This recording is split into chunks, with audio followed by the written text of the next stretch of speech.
শোনো, টুকলু নামের একটা ছোট্ট ভাল্লুক ছিল। টুকলুর খুব খিদে পেয়েছিল।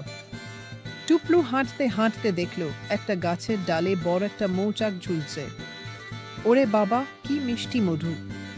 টুকলুর জিভে জল এসে গেল। টুকলু ভাবল, ইস, যদি সব মধু একা খেতে পারতাম। টুকলু আস্তে আস্তে গাছে উঠল। যেই না মৌচাকটা ধরতে গেল, অমনি মৌচাকের সব মৌমাছিরা ঘন ঘন ঘন পড়ে রেগে বেরিয়ে এলো। মৌমাছিরা বলল, এটা আমাদের বাড়ি, তুমি মধু নিতে পারবে না। একটা দুষ্ট মৌমাছি টুকলুর নাকে ছোট্ট করে একটা কামড় দিল। আউচ! ব্যথায় টুকলু ধপাস করে গাছ থেকে পড়ে গেল। তখন মৌমাছিরা হাসতে হাসতে টুকলুকে বলল, বন্ধুদের সাথে ভাগ করে খেলে তবেই মজা। সবটা একা খেতে চাইলে এমনটাই হবে।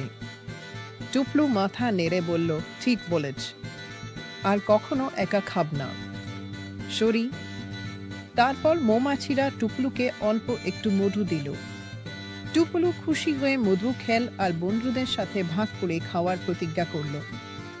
গল্পের শিক্ষা, সব সময় ভাগ করে খেতে হয়।